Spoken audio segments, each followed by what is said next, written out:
જશવંત નિજાનંદીના મંગલ પ્રેમ પ્રણામ સુંદરસાદજી।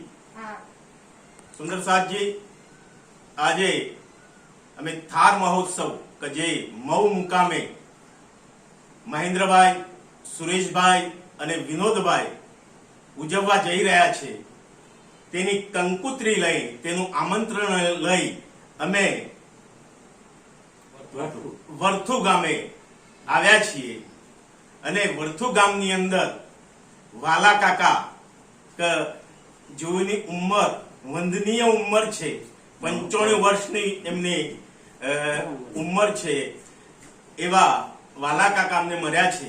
ત્યારે મારા યુટ્યુબ ચેનલ ઉપર ઘણા બધા સુંદર સાથે મને પ્રશ્નો કર્યા કે ભાઈ આ થાર મહોત્સવ એટલે શું, આ થાર મહોત્સવ ક્યારથી ચાલુ કરવામાં આવ્યો અને થાર મહોત્સવ કેમ ઉજવવામાં આવે છે, આ વિશે એમના જોડેથી આપણે જાણીશું। એ પહેલા મેં ઘણા બધાના ઇન્ટરવ્યુ લીધા, ઘણા બધાના મંતવ્યો અલગ અલગ હતા કે ભાઈ થાર મહોત્સવ એટલે એક આનંદ નો ઉત્સવ છે અને આનંદનો ઉત્સવ ઉજવવા માટે એ વખતે આપણી જે વાણી છે એ વાણી એ અમુક મર્યાદિત હસ્તાક્ષરે જ વાણી લખવામાં આવતી અને અમુક સુંદર સાથ જોડે જ એ વાણી હતી।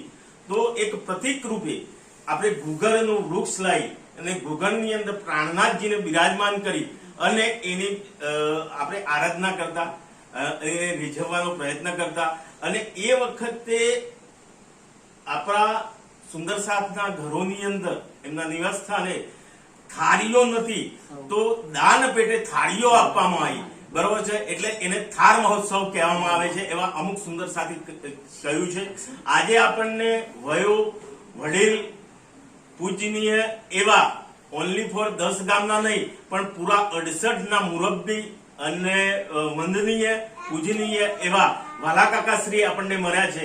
ત્યારે એમના જોડેથી આપણે જાણીશું કે થાર મહોત્સવ કેમ ઉજવવામાં આવે છે અને થાર મહોત્સવની શરૂઆત કઈ રીતના થઈ એના વિશે વધુ વિસ્તૃત ચર્ચા કરશે વાલા દાદા। ઉતાવળું ચાલુ કરો, ઉતાવળું બોલજો। પ્રણામી સમાજમાં મૌમ કરવાથી મહારાજા ધનીદાસ મહારાજ અને રાધેશ્યામ એ પ્રણામી ધર્મનો સંદેશો લઈને આવેલા સાબરકાંઠાની અંદર। મનુષ્યને જાણે બનવું અને મનુષ્ય કેવડાવું સાહેબ, ઓહી ઓહી કરતી ફિરે કોઈ બતાવો શ્યામ, દૂલ્હા મેરા ચલા ગયા મેં કર ન સકી પહેચાન। આ શરીરમાં જીવ છે એ માણસને ઓળખી ના શકે, તો સાહેબ એ મનુષ્ય નથી। ઓહી ઓહી કરતી ફિરે કોઈ બતાવો શ્યામ, દૂલ્હા મેરા ચલ ગયા મેં કર ન સકી પહેચાન। મર્યા પછી લોકો યાદ કરવા જોઈએ, મળ્યા પછી મળવા જોઈએ, એ સાહેબ કામ સારું નથી।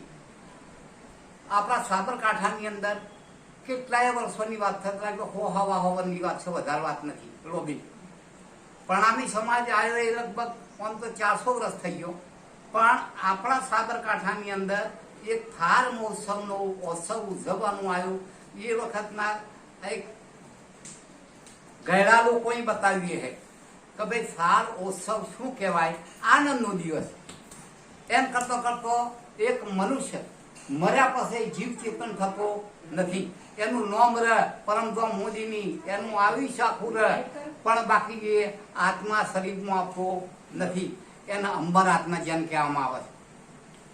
બીજા નંબરમાં સાહેબ, ખુશી છે બધી દુનિયાની પણ પ્રેમ નહીં, ખુશી હે દુનિયાની પણ પ્રેમ નહીં, ફૂલ ઘણા છે બાગમાં પણ સુગંધ નહીં, એ બાગ કશા કામનો નથી। મનુષ્ય મળ્યો એ માનવીમાં, મનુષ્ય મળ્યો એ માનવીમાં, નાત ના ઓળખ, જાત ના ઓળખ અને અવસર ના કરે એ સાહેબ એ માનવી નથી। આપણી નાતમાં જો પ્રણામી ધર્મમાં જો પારવું હોય તો નાત પ્રણામી ધર્મના માટે ચાલે, સત અને આનંદથી ચાલે। મેળાવડાના માટે એ બનાવ્યું કે 9 વૃક્ષ એને થોભલ્યું સાહેબ। હવે ઘણા જાળો કાપો અને એને વાવો તો એ વૃક્ષ ફૂટી શકતું નથી. અને જંગલમાં જઈ શ્રીફળ કરી લોકો 100-125 માણસો જઈ અને એને મેધી એના કાપી અને ઉપર લાવીને એને દર્શન કરીને દીવડું પકડાઈ અને એને શેઠ હવા મહિના પછી એને નાખો તો એ મેધી ફૂટે છે. બોલો શ્રી પ્રાણનાથ. બોલો પ્રાણનાથ પ્યારે કી જય. સુંદરસાદજી, મારો વિડીયો તમે સૌ પ્રથમ વાર જોઈ રહ્યા હોય તો વિડીયોને લાઈક કરો, શેર કરો અને સબસ્ક્રાઇબ કરો. મંગલ, પ્રેમ, પ્રણામ પ્રણામ પ્રણામ.